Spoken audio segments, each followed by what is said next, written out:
नमस्कार welcome to Lakshmi रान्नाघर। आज आमी तैरी करे देखाबो मुचमुचे धनेपातार बड़ा।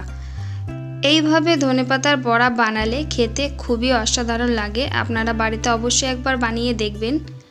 এখানে আমি ধনেপাতা বড়া বানানোর জন্য ধনেপাতাগুলোকে এইভাবে ছোট ছোট করে কেটে নিয়েছি।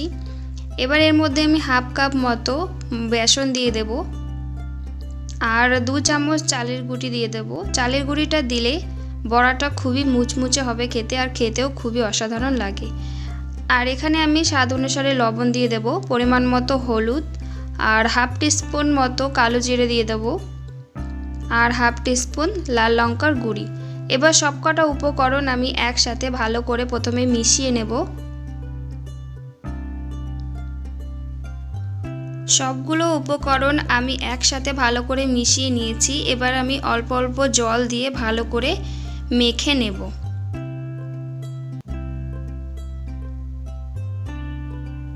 আমি ভালো করে মেখে নিয়েছি। এবার আমি এর মধ্যে 2 থেকে 3টে কাঁচা লঙ্কা কুচিয়ে দিয়ে দেব। ঝালটা আপনারা আপনাদের পরিমাণ মতোই দেবেন।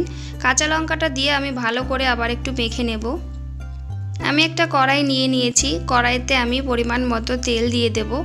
তেলটাকে একটু নাড়াচাড়া করে নেব। এবার যে ধনেপাতাটা আমি মেখে রেখেছিলাম সেটা আমি এইভাবে দিয়ে দেব।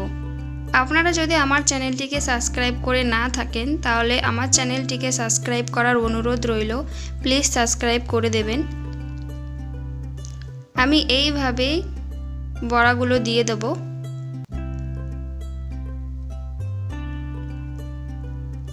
বড়াগুলো এক পাশ হয়ে গেলে আর এক পাশ উল্টে দেব।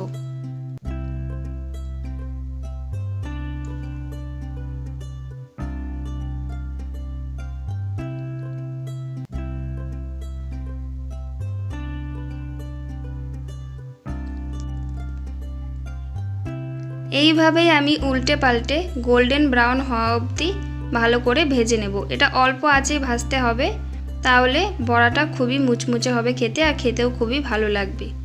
আমি এইভাবেই গোল্ডেন ব্রাউন হওয়া অবধি ভেজে নিয়েছি। এবার আমি নামিয়ে নেব।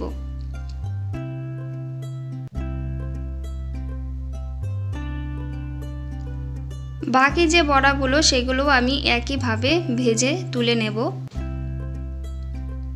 আপনাদের যদি এই ধনেপাতার বড়ার রেসিপিটি ভালো লেগে থাকে তাহলে অবশ্যই লাইক, কমেন্ট, শেয়ার এবং সাবস্ক্রাইব করে আমার পাশে থাকবেন। আপনারা একবার হলেও বাড়িতে এই ধনেপাতার বড়ার রেসিপিটি বানিয়ে দেখবেন। আশা করি খুবই ভালো লাগবে খেতে।